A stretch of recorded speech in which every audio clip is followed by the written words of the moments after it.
Dave, have you got an antenna you want to hook up or whatever? I only have a 259 connector on the analyzer. I don't have any adapters. Do you have anything that'll plug into that?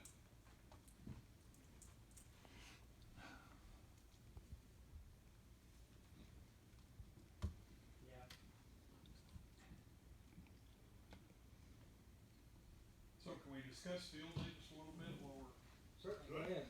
I mean, I just wanna, I agree with what, was said earlier by Arnie. You know, when I first started, I went to field day and I got a chance to do voice and I got a chance to see digital. I didn't learn a whole lot, but it sure got my feet wet on a lot of things. And I think it's a very, very important thing. I understand that we can still do field day from our houses.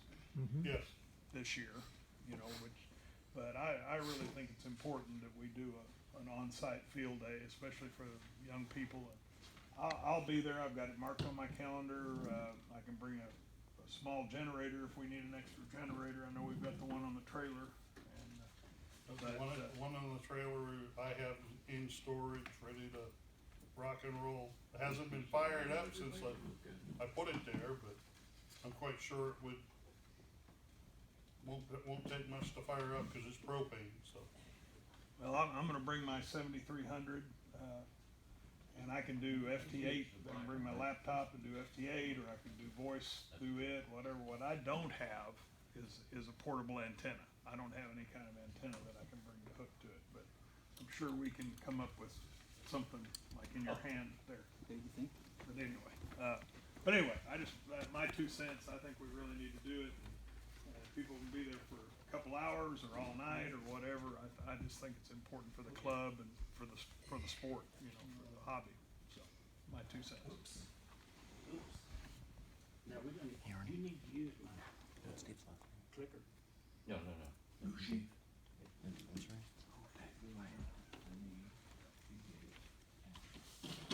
One other thing to keep in mind for field day, you do not have to contact stateside stations only. Dave Downey. Every contact adds to the score. DX, local, intermediate, it don't matter. The only difference is I think digital and CW count like 2 points per contact, where voice contacts are generally a point apiece. But Yeah. though I think those rules were kicked in back Where are in you the up there? days when I'm still up there. CW was Oh, cool. We're kind doing. of Did you, degrading. It's an okay. Now I'm in incentive to learn C2. Morse code. Cool. That's all. I thought you looked familiar. Yeah. Yeah, I've On been that retired since line- 2015.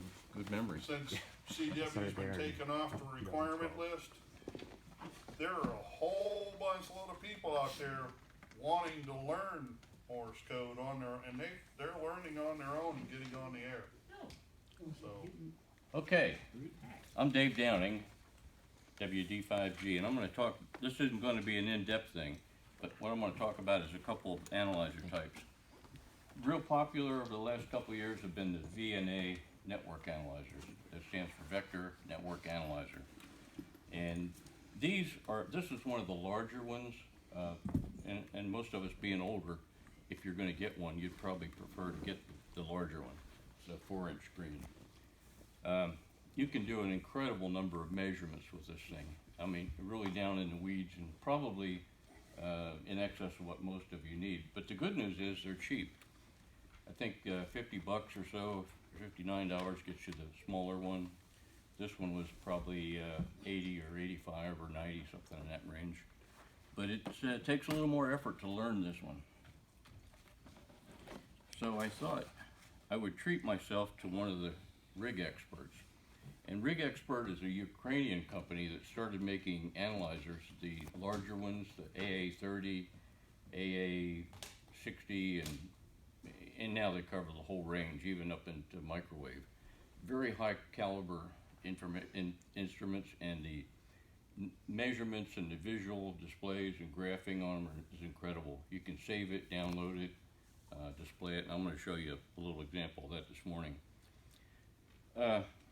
So if you were going up the tower, wouldn't this be a nice thing to have instead of having some big thing you got to tote? Yeah. It also comes with a lanyard that clips onto the bottom here. so you can just let the thing hang around your neck. Has an internal rechargeable battery, about 3 hours, which is usually long enough to get done what you need to do. And one of the other cool things is it's got a TDR in it. And a TDR is a time delay reflectometer. And how many times have you older hams, got some new coax somewhere and you put new connectors on each end and you put the meter on it and there's a short. So is it the end that's up the 60-foot tower, or is it the end near you that has the bad connector? The TDR will tell you that. It'll show you where there's a short or open and how far out it is.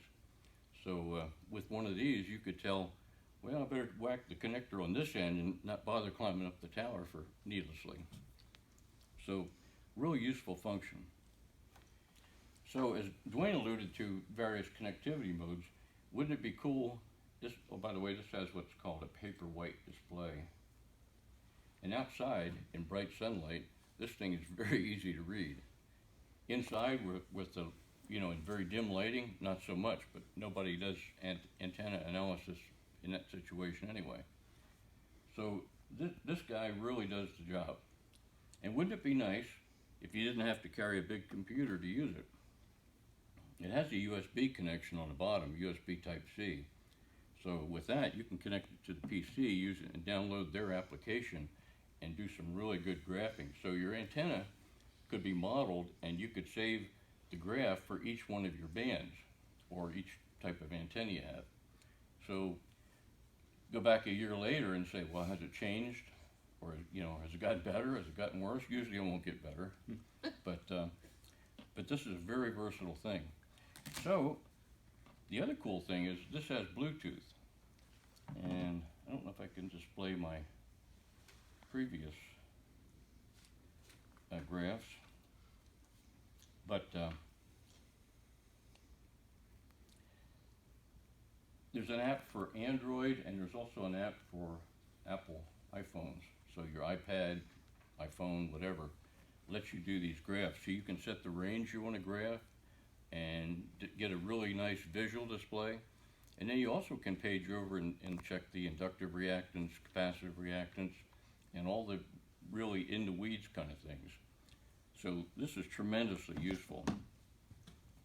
And if you use, although you say, well, what can I do my laptop and do a Bluetooth connection to this? No, because Microsoft did not implement the low power version of Bluetooth, so that can't be used with this. So you have to use the cable. But we'll show you. You have an antenna to analyze, so let's take a look at it. What we're going to do is use my laptop and an antenna that Dwayne built, and that's the 20 meter, right? This is a 20 meter, if you can believe this, it was in QST 2 months ago. Yeah. It's called a off-center fed and fed half wave, and it's for 20 meters. So let's see what it looks like. We'll pass this around. Oh, by the way, that snaps off. You can take a look at it. I do want that back, by the way. Can you imagine that?